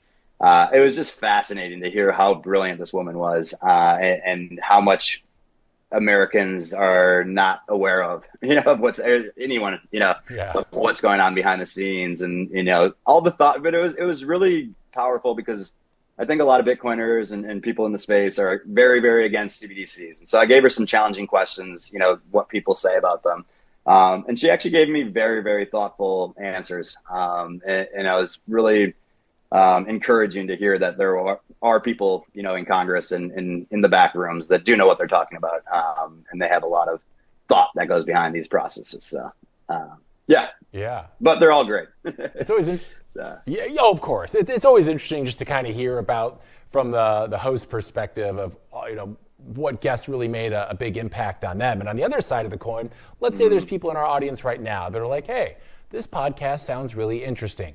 Is there a specific episode of the Bitcoin Economy podcast that you think should be the first one they should check out if they're viewing it for the first time? Yeah, I mean, I think so. We interviewed John Hoffman from Grayscale, and this alarming number came up in terms of we don't realize how much money is about to be transferred, in the next 20 years. It's an exorbitant amount of money and the biggest, wealth transfer ever. And so, as I mentioned earlier, a lot of that money is going to, and that was just eye opening for me because I didn't realize it's in the trillions with a T, and so a lot of that money is going to go towards things that people are interested in, right? And right now, people are finding value and trust in Bitcoin. There's no CEO, there's no CMO creating campaigns, right? It's the coin of the people, and it's really, really powerful. It does feel a bit religious at times, right? But that's the belief system. It's really cool. So, yeah, No, that makes a lot of sense. Yeah, people are really underestimating that wealth transfer, to your point, right? Because it's like Bitcoin's in year 15, 16, what have you.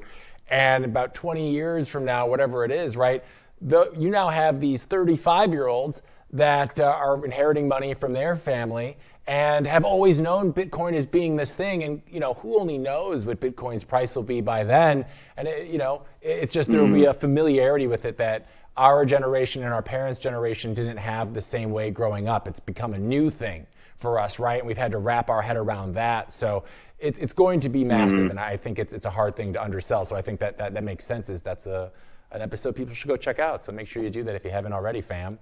And you've got that rolled in now to the 21 Rates website, which begs the question for me, what's the plan? What's the long-term vision for 21 Rates? What are you hoping that it will become 5 years from now in an ideal world?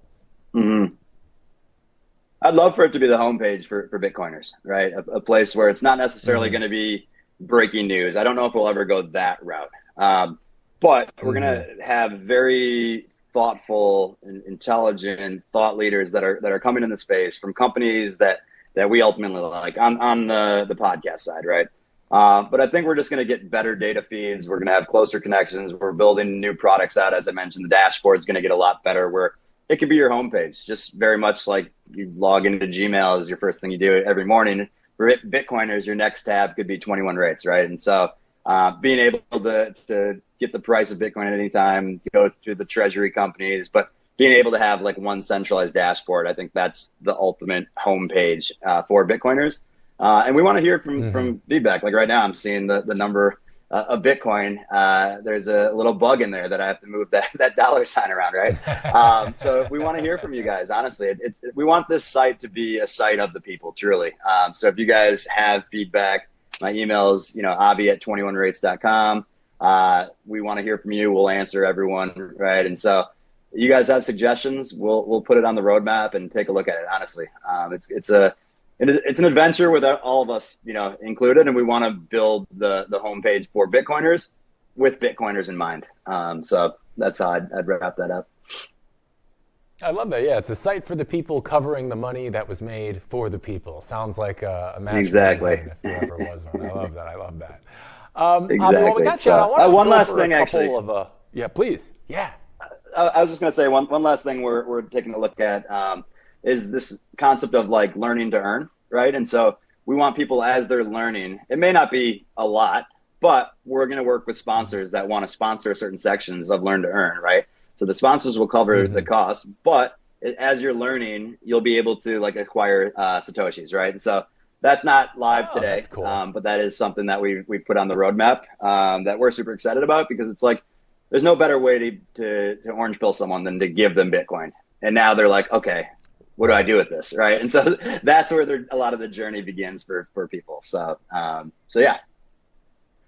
Yeah, no, that makes a ton of sense. I mean, you never learn things as well as you do when you're actually in it and having to, transfer between wallets and stuff. And if it's just a small amount, that certainly helps get people started and comfortable with things that can be very intimidating at first glance. I remember my first time with my wallet address and all those characters, feeling very overwhelmed and scared to do pretty much anything. But if you start small, it makes that a lot of a easier, more gradual play for you. So that makes sense, and I love that. It's a great idea. We'll be curious. When do you guys plan for that Learn to Earn part going live? Do you have a timetable for that yet? Jody would kill me. He's handling the product, so I won't throw a timeline out there. But I'd say in the next few months, definitely, and we'll be announcing on Twitter. We have 21 Rates beta right there, so we haven't like officially had our grand opening yet, but the site is live. We definitely want feedback, so good or bad. I always say you win or learn in life, and so I want negative feedback if there's a way to make it better, right? Ultimately, and so we're the pod of the people and the website for the people too. Yeah, I love that. I mean, nothing better than turning a negative into a positive with some good feedback. So, guys, make sure you give them that if you need to go check out the site. Now, Avi, I want to switch gears a little bit.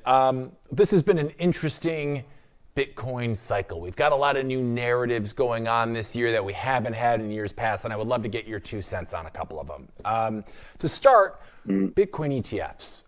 If we've seen, Bitcoin's kind of going mainstream right now. I mean, BlackRock, Fidelity, everyone's doing it.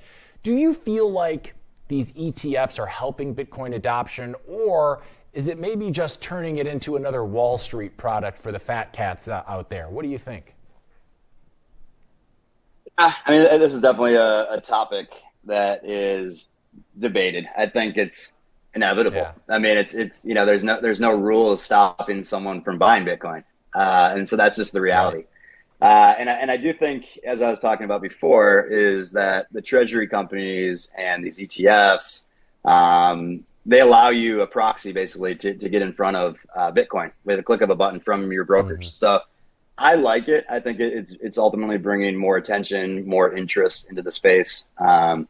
It is certainly changing the dynamics, of inflows and outflows, and so it definitely adds an element to that we didn't have before. But I also think it adds a layer of security in terms of I can't envision, and again, not financial advice, but it would be shocking to see another 80% drawdown, at this point. I could see it draw down, of course, maybe 20, 30%, 40% max, but it just feels like with these ETFs, with the amount of, treasury companies specifically that are going to continue to hold, it's just going to be harder and harder to manipulate the market, at least for now. But I know I'll probably kick myself later for saying that. But yeah, so I think I answered your initial question. It's also Friday for me, so my brain's headed towards the weekend. But happy to stick on here. Yeah, no, that makes a lot of sense. And I would agree with you. I mean, it feels like the support floor for Bitcoin is certainly a lot more solid than it's ever been. And you kind of have to be kidding yourself to think that Bitcoin was ever going to make it to six figures and institutions weren't going to come calling for their slice of the pie. That's just a little naive from where I stand. But yeah, I think it was inevitable. And ultimately, I do think it's a good thing if you like number go up, which I do. So I think it's a good thing. Yeah. And to your point, you talked about, I think okay. Yeah. Go ahead, please.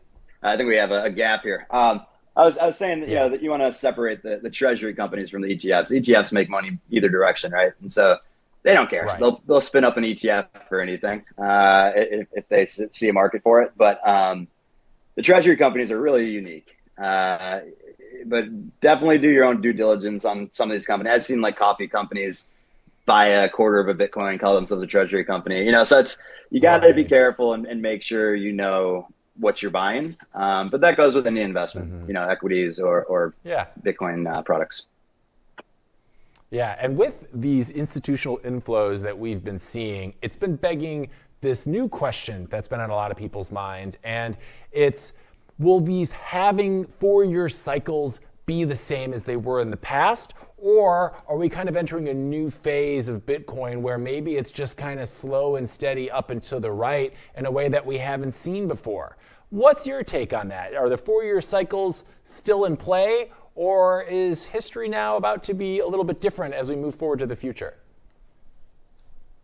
Yeah, very much an opinion here. And again, I feel like you have to repeat this. We got to get rid of this rule that you have to say non-financial advice every time, because we are here for entertainment, of course. But in my opinion, I think it's just going to continue to tighten, right? So I think the drawdowns are going to be less. I think the upswings eventually will be less too, right? I think we're going to get to a point 10 years out, where it just, it starts going from like crazy volatility like this to like slowly coming to something that, probably resembles gold more so, over time. Where the price is still going up, but it's interesting. I don't think anyone knows the full answer, right? But in my opinion, I think again with the ETFs, with the treasury companies, with nation states starting to buy, right? It's a no-brainer at this point. I mean, you got to pay attention if you're not. Now is the time to wake your friend up and tell them about Bitcoin. Yeah. Yeah, it definitely feels like the floor is a lot safer than it used to be. And while we're not going to get so much of the high upside that we've seen, you know, all it takes is a fun catalyst like the United States coming out saying we're going to be actively acquiring Bitcoin, and then the race is on and things are looking really fun for you and me. So I think that might be the way it's going. But again, not financial advice. Now, Avi, we've gotten to a point in the show, we play a fun game with all of our guests here, okay? You're familiar with The Price is Right, right? You've seen The Price is Right. Love The Price is Right.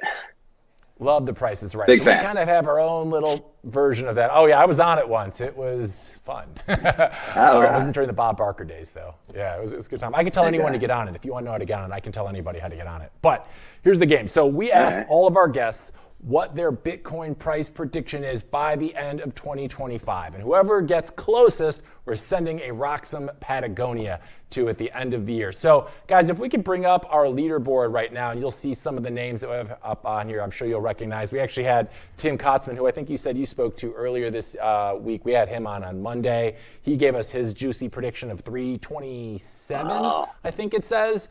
And we've got some ones as high as 443 right now. I think I'm even at 147. I'm a little bit on the lower end. If you had to guess for fun and games, what is your price prediction to the dollar by the end of this year for Bitcoin? I want to put that jacket on you. What do you think? Got it. Let's go with 184, 237. It seems like the number that popped in my head. I love that. Oddly I'm going specific. very We're going to roll with that. Good. I love it. I love it. Yeah, I think it's 180s. 180s. What do you think is going to happen then in Q4? Are you expecting some kind of catalyst, or are we just going to kind of see a slow and steady ascent toward the rest of the year? Q4 is usually a good one. So, I mean, I think everyone's watching the most powerful person in the world, J-Powell, right now, right? So I think the Fed is right. If they surprise us, I mean, I just saw, I think right before the show, that it was 15 out of 17 are predicting like a 0.25 basis points. So if it gets bigger than that even, right, who knows what could happen. I know these Trump administrations are fun to be in the market for. You never know what could happen with a tweet, if nothing else, at any given time. Yeah, he is truly the world's most entertaining president, for better or worse, and it does keep things interesting. That's for darn sure. And if we see, if they maybe say 50 basis points or something, things could get really fun really quick. But we'll see how that plays out. Yeah.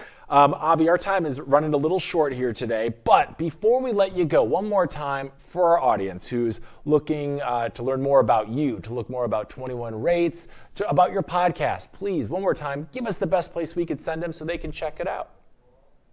Yeah, check us out, 21rates.com. Again, send us an email. My personal is just avi@21rates.com, AVI. And then, our podcast, our Twitter is at 21rateshq. So give us a follow, shoot us a DM. We're always happy to talk with fans, answer questions, and excited. I love what you guys are doing at the Blockchain Report. This was fun. Oh, well, we appreciate it. And you were super fun to have on, too. We hope to have you on again sometime. If you ever have anything you want to announce, please come on board. We'd love to help you out with that. And, really enjoyed the conversation today. And I hope you have a great weekend, my friend. It is Friday. I know. So. It is. I'm going to take a nap soon. I had my daughter keep me up late last night, so I'm a little tired today, but I appreciate it. Well, you've earned it, Dad, so go take your nap, and appreciate you coming on the show today, Avi, and we hope to see you again real soon, bud. Enjoy your weekend. You too. Bye. Cheers. All right, we're taking a quick break. When we're back, we're going to wrap up this week's show with a little bullish, bearish, or BS, so stay tuned. That's coming up right after this. Security matters. Zappo Bank. The only way to bank your Bitcoin. Apply now at zappobank.com. So, tell us about your furry friend here. What's his name? Oh, this? This is Bitcoin. Bitcoin? It's not just a cat, he's family. Quite a name, and I must say, looks quite pampered. Oh, absolutely. Bitcoin deserves nothing but the best. He's my little prince. But with such a valuable pet, aren't you afraid of losing him? Losing Bitcoin? No, it never happened before, so it's not something I worry about. Excuse me for a moment. Bitcoin, stay here, right?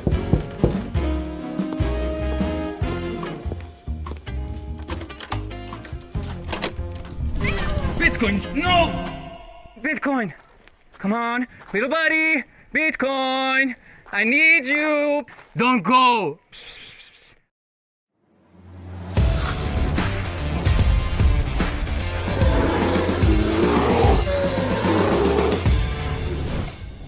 All right, it's time to wrap up the week with a little bullish, bearish, or BS. This is the part of the show where we recap today's top stories and let you know how things are faring for our beloved orange coin. Let's recap. First up, the U.S. debt has ballooned to $37 trillion, and conspiracy theories say the plan is to shove it into stable coins, devalue it, and call the slate clean.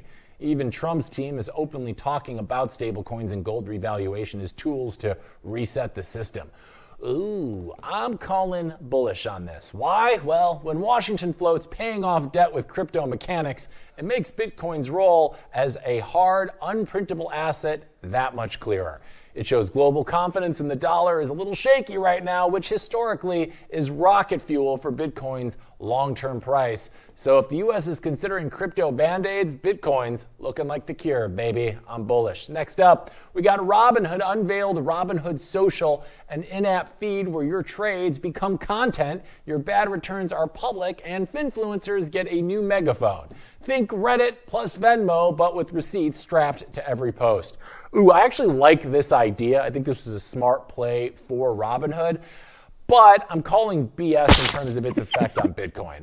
This is more about gamified humiliation than serious Bitcoin adoption. It might pump some meme coins, but it won't materially affect Bitcoin demand or its price trajectory, at least anytime soon.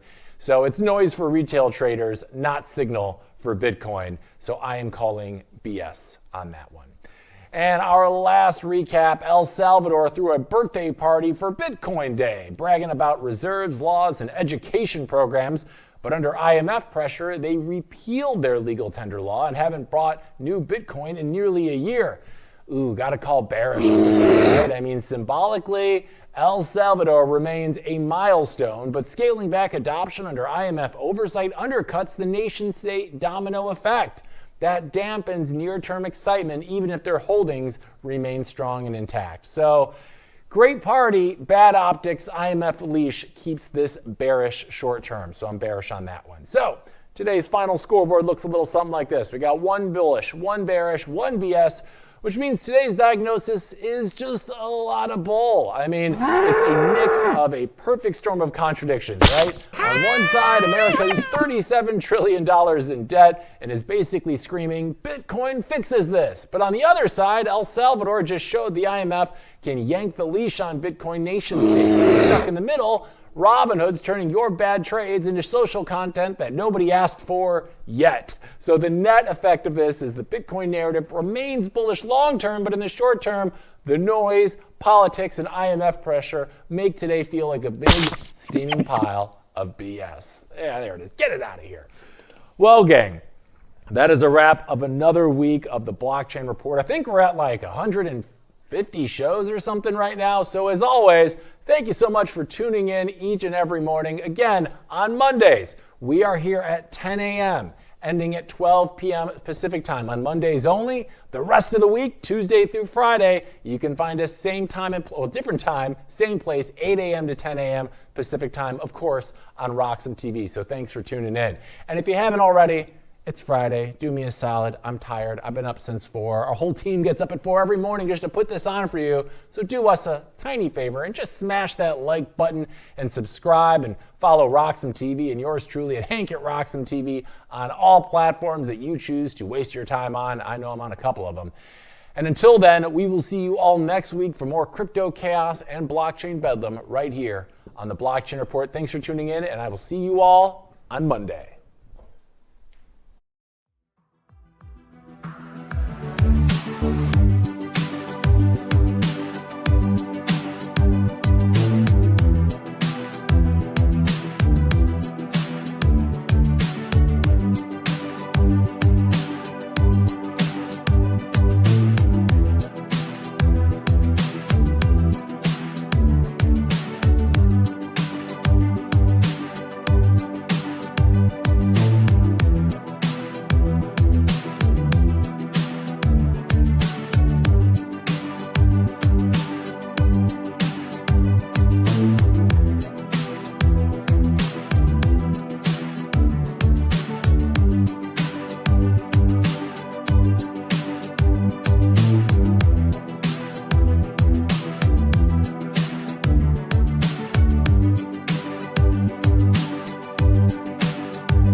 security matters.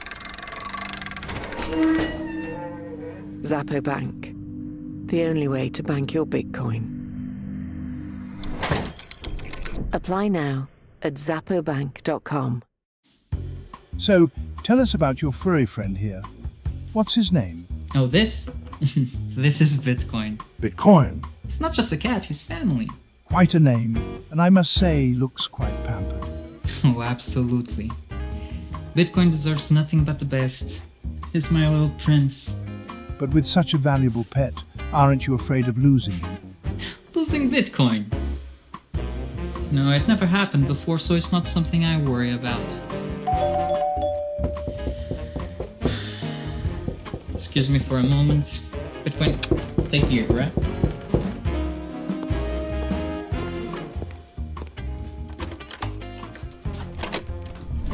Bitcoin, no! Bitcoin, come on, little buddy. Bitcoin, I need you. Don't go.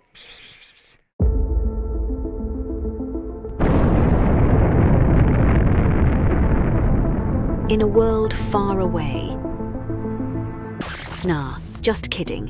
This story begins in this world. It all started in 1460 in Antwerp, when the first commodities exchange was created, but the real transformation came in 1602, when the Amsterdam Stock Exchange was founded. Considered the oldest in the world, it was the first to trade financial assets. Over the years, Britain expanded its colonial and maritime influence, and the British pound sterling overtook the Dutch guilder in the market. Thus, the London Stock Exchange became the financial centre of the world. The 20th century came, and the world got into some trouble. But shortly after World War II, the Bretton Woods Agreement established the dollar as the world's primary reserve currency, and the centre of the planet moved to Wall Street. Today, we're travelling at the speed of light towards a new age, an era shaped by the consolidation of Bitcoin as the currency that will define the future of the markets. We present Roxom, a new Bitcoin-denominated market that allows trading all sorts of securities, commodities, derivatives, options, and anything you can imagine. Roxom, rock-solid markets. The future of capital markets runs on Bitcoin. Introducing Roxom, the first ever exchange where Bitcoiners can trade treasury stocks entirely in BTC. Get exposure to top Bitcoin holding companies like MicroStrategy and Metaplanet, priced in Bitcoin from the start. No fiat, no middlemen. This is what financial freedom looks like. Early access now live at roxom.com/treasuries. Built by Bitcoiners for Bitcoiners.